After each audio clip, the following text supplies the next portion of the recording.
Página 1. Prehistoria, últimas noticias, por Ives Coppens, 2010. Del land de los dinosaurios a las pinturas de Lascaux. Codescubridor en 1974 del célebre Australopithecus luki, Ives Coppens lleva años investigando sobre el terreno, tanto en el valle del Rift africano como en yacimientos de Siberia, Mongolia o Indonesia, los orígenes del Homo sapiens y explicando con sabiduría y amenidad cuestiones relativas a la genética comparada de humanos y chimpancés, la aparición del bipedismo, la alimentación de los ancestros humanos, los inicios del arte rupestre, el uso de herramientas y el surgimiento de la cultura o la aventura de la expansión humana en nuestro planeta.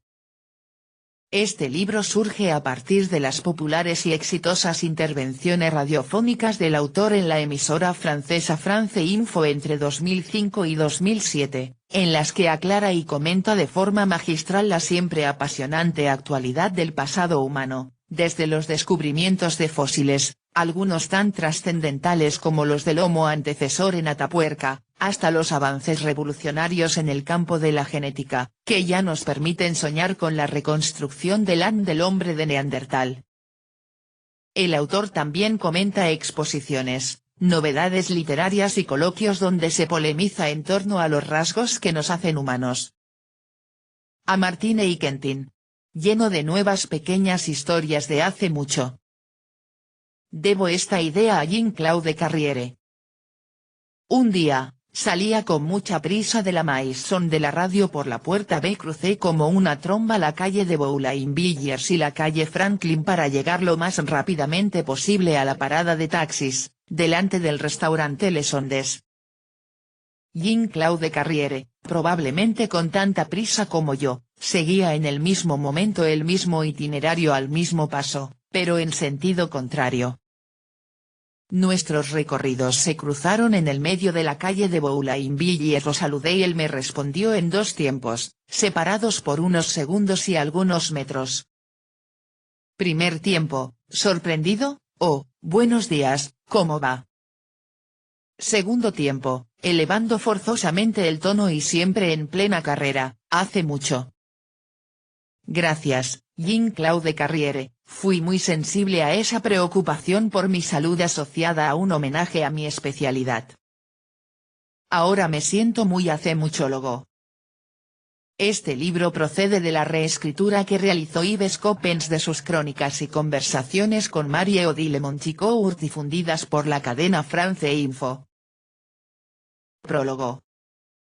Este libro es la continuación de Le Présent du Passé, publicado en francés por la misma editorial, Odile Jacob, en mayo de 2009.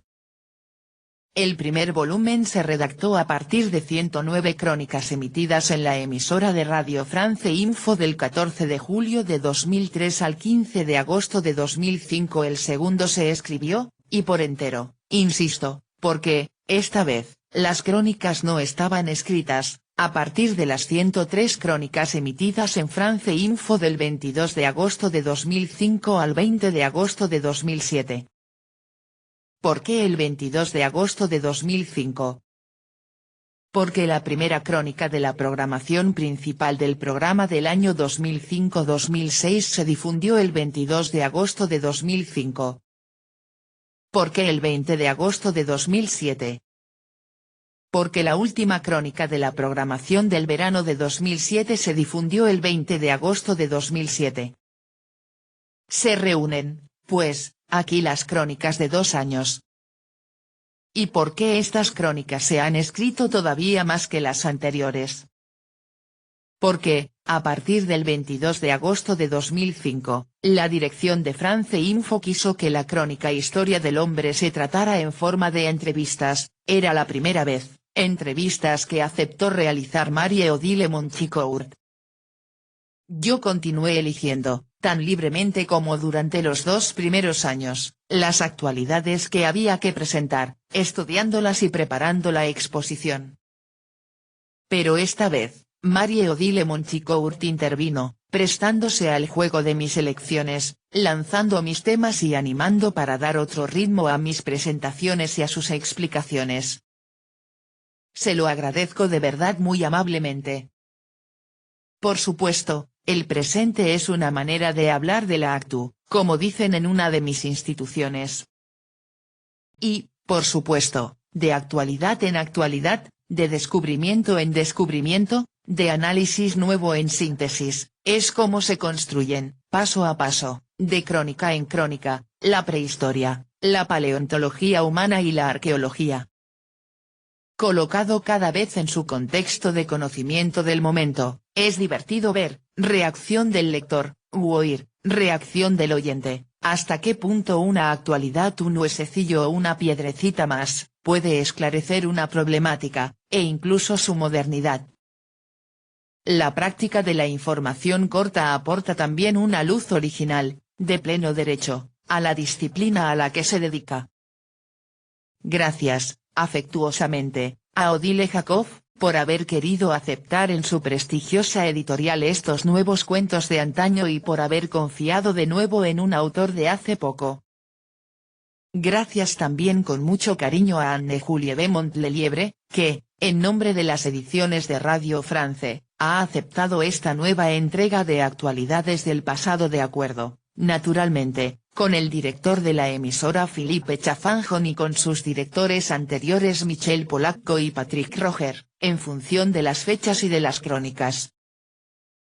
Gracias, finalmente, a Monique Tersis por haber aceptado ocuparse de la transcripción algo ingrata de estas grabaciones y por haberla realizado con eficacia. Gracias a Fabrice Demeter por haberse consagrado a la investigación de la bibliografía perdida con el virtuosismo de sus manipulaciones informáticas, y gracias, naturalmente, a Marielle Lorraine Colas, Claudine Roth-Islert y Dominique Renoux, que, como en el libro anterior, han hecho maravillas durante toda esta cocina editorial. Preámbulo. Los dinosaurios. El ultrapasado. El ADN de los dinosaurios. Lo sabemos, los fósiles en general se epigenizan, se convierten en piedra, porque la materia orgánica se transforma en materia mineral. Sabemos también que el ADN, el ácido desoxirribonucleico portador de la herencia, es muy frágil, se rompe muy deprisa después de la muerte del animal o de la planta, por lo tanto, tenemos pocas posibilidades de recuperar largas secuencias del mismo. Afortunadamente, las cosas se muestran poco a poco menos radicales. Por ejemplo, se ha podido reconstruir el ADN del Cro-Magnon, el antiguo Homo sapiens, y se está trabajando en el del Neandertal. Cada uno representa 3.000 millones de nucleótidos que hay que ordenar. Y hoy les toca el turno a los dinosaurios. Gracias al colágeno contenido en el fémur de un tiranosaurio, el famoso Tyrannosaurus rex, el gran malvado de hace 68 millones de años, se han podido reconstituir, en efecto, secuencias de ADN. El trabajo de la paleogenética es ocuparse de recuperar este ADN, unas veces a partir de núcleos celulares, ADN nuclear, otras veces de pequeñas organelas, las mitocondrias, presentes en el citoplasma de las células, ADN mitocondrial. La reconstitución de estos dos ADN ha hecho progresos considerables gracias a los trabajos de investigación y también gracias al desarrollo de técnicas que permiten una secuenciación más rápida y por consiguiente una mejor lectura. Pero, me diréis, ¿por qué es importante para los investigadores poder leer un pedazo de secuencia de ADN de dinosaurio? Olvidemos a los dinosaurios un instante y consideremos el caso de Luki, la pequeña prehumana etiópica de un poco más de 3 millones de años que conozco bien. Con la pequeña Luki, me veo obligado a describir y comparar los huesos para saber cómo se inscribe en la historia de nuestra familia, en nuestro árbol genealógico. Si tuviera su ADN, evidentemente sabría con mayor facilidad dónde se sitúa en nuestra filiación. Por otra parte, el hecho de recuperar un ADN tan antiguo despierta una auténtica esperanza sobre el descubrimiento de ADN de cualquier edad, aunque cada vez es un milagro, y sobre la consiguiente posibilidad de descifrarlo. Introducción. Los primos de otra parte. el presente y el pasado de la familia. La East Side Story. Dos investigadoras estadounidenses han publicado en la revista Nature un artículo sobre su descubrimiento de dientes de chimpancé en Kenia, en África del Este. Lo aprovechan para repasar la hipótesis de la East Side Story que propuse hace una veintena de años. Según esta hipótesis, prechimpancés y prehumanos se habrían separado por razones de adaptación a entornos que, a su vez, se habrían diferenciado hace entre 8 y 10 millones de años, como consecuencia de un acontecimiento tectónico, el hundimiento del Valle del Rift y el levantamiento de su borde occidental. El lado este de África, más seco y más descubierto, se habría convertido en el de los prehumanos, y el lado oeste, más húmedo y más cubierto, en el de los prechimpancés. En realidad, sabemos, que, hace entre 8 y 10 millones de años, los ancestros comunes a los chimpancés y los humanos se extienden en dos poblaciones, una conduce a los prehumanos y después a los humanos, la otra, a los prechimpancés y después a los chimpancés. Teníamos que haber estado separados en un momento dado, los chimpancés y nosotros, para que surgieran productos tan diferentes hoy. Esta hipótesis, que defendí durante varios años, fue puesta en duda, con razón, a raíz de los descubrimientos de Michel y Brunet en Chad, es decir en el oeste, descubrimientos de prehumanos de 7 millones de años de antigüedad. Ese es el juego de la ciencia y de la búsqueda de la verdad. Pero que esta hipótesis se ponga en duda por el descubrimiento de dientes de 550.000 años es otro problema y, en este caso, un grave error en la consideración del tiempo. Como una hipótesis relativa a lo que ocurrió hace 8-10 millones de años puede aplicarse a algo que data de 550.000 años. Se trata, como mínimo, de una falta de discernimiento. La East Side Story es un acontecimiento, no es la historia de los 10 últimos millones de años. Los habitantes tuvieron muchas ocasiones de cambiar durante este largo episodio. En Francia, por ejemplo, el pequeño jabalí que vive en el bosque amplía su territorio a la vez que se extiende. El bosque no se detiene en el lugar donde el bosque se detuvo el año anterior. Pues bien, lo mismo ocurre con el hábitat del chimpancé. Si su bosque se extiende, él también se extiende. La arqueología de los chimpancés. Los hombres no son los únicos que han dejado huellas de cultura que los arqueólogos explotan. Los chimpancés también tienen ahora su arqueología. Y esto es totalmente extraordinario. Por supuesto, sabemos desde hace mucho tiempo que los chimpancés no solamente tienen una cultura, sino culturas. Los pequeños chimpancés de Tanzania, por ejemplo, extraen las termitas con ramas que preparan quitando las hojas que molestan. Los pequeños chimpancés de Senegal, por su parte, cortan con los dientes otras ramas para convertirlas en una especie de picos con los que masacran a los monos más pequeños, los gálagos, para comérselos. Sabemos también desde hace tiempo que los chimpancés de Costa de Marfil cascan las nueces con percutores de piedra e incluso a veces con percutores sobre yunques. Justamente en Costa de Marfil, las excavaciones realizadas en la selva de Tai por Christophe Boest, que estudiaba allí a los chimpancés, pusieron al descubierto niveles arqueológicos que parecen datar de hace 4.300 años. Y estos niveles arqueológicos contienen percutores comparables a los percutores de nueces de los chimpancés actuales. La materia prima, el granito, es también la que utilizan los chimpancés de hoy y no la que utilizan los hombres en esta región del mundo. Por otra parte, como estos percutores llevan a la vez marcas de percusión y marcas de almidón dejadas por las nueces que cascaban como llevan los percutores contemporáneos, es extremadamente posible que nos encontremos ante la primera arqueología de otro mamífero diferente al hombre. Se piensa, pues, que no se trata de restos arqueológicos humanos, sino claramente de restos arqueológicos de chimpancés utilizados hace 200 generaciones. Jane Goodall.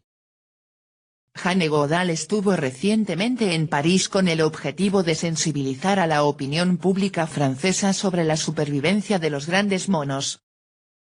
He participado en todos los festejos reservados a esta gran mujer. Una gran mujer que conozco, porque empezamos los dos, en los años 60, bajo la misma autoridad, la de Louis Leakey, el inmenso científico inglés de Kenia.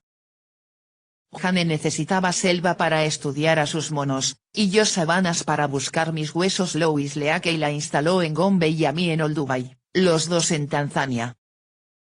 Después no nos encontramos muy a menudo. La idea de Jane era intentar salvar el hábitat de los grandes monos para salvar a la vez a los grandes monos y, con este objetivo, creó el Instituto Jane Goodall. El primer establecimiento vio la luz en California fue en 1977. Después, una veintena de fundaciones, en diferentes países del mundo, completaron este primer esfuerzo, entre ellos el Instituto Jane Goodall Francia, creado en 2004, que ella venía a visitar por primera vez. Uno de los grandes descubrimientos de Jane Goodall fue ver, un día, a un chimpancé cortar y preparar la rama de un árbol para ir a pescar termitas en los agujeros de las termiteras. Era la primera vez que nos dábamos cuenta del hecho de que los grandes monos utilizan herramientas. Cuando comunicó su observación a Louis Leakey, yo estaba con él y recuerdo que me dijo, es extraordinario, porque o bien los monos deben integrarse en la categoría de hombres en la clasificación zoológica, o bien hay que revisar por completo la definición de hombre. Y se puso a reír, porque adoraba este tipo de descubrimientos provocadores que trastornan un poco las formas de pensar. Jane también hizo, por descontado, otras numerosas observaciones. Por ejemplo, describió chimpancés que organizaban patrullas para vigilar su territorio contra la posible irrupción de los chimpancés vecinos. También vio, en el momento de las primeras lluvias, chimpancés machos que se entregaban a una especie de danza delante de las hembras espectadoras, como un ritual a la gloria del dios agua. Seguramente voy demasiado lejos en la terminología, pero hay algo de este tipo. Este comportamiento, evidentemente, es inquietante y, sin embargo, si se reflexiona bien, ¿debe serlo? Después de todo, somos primos, esto es incontestable, y tenemos ancestros comunes de hace varios millones de años, lo cual es poco, geológicamente hablando. Por lo tanto, es normal que nos parezcamos. Ni qué decir tiene, el mérito de Jane Goodall fue observar todo esto por primera vez sobre el terreno y durante años. El genoma del chimpancé. La revista Nature acaba de publicar la secuencia del genoma del chimpancé. Evidentemente, es un acontecimiento de primerísima importancia. De primerísima importancia porque los seres actualmente más cercanos al hombre son los chimpancés. En efecto, compartimos con ellos un ancestro común, que situamos en África hace de 8 a 10 millones de años. Conocer el genoma del chimpancé es, por tanto, poder ver en qué se nos parece nuestro primo más cercano y en qué se diferencia de nosotros. Después del mapa genético del hombre, secuenciado en 2001, nos llega el del chimpancé. Ahora podemos compararlos leyendo los 3.000 millones de nucleótidos de cada uno. La molécula de ADN, situada en el centro de cada célula, está formada por una sucesión de 3.000 millones de pequeños elementos. Secuenciar el genoma es conocer el orden con que se encadenan estos nucleótidos.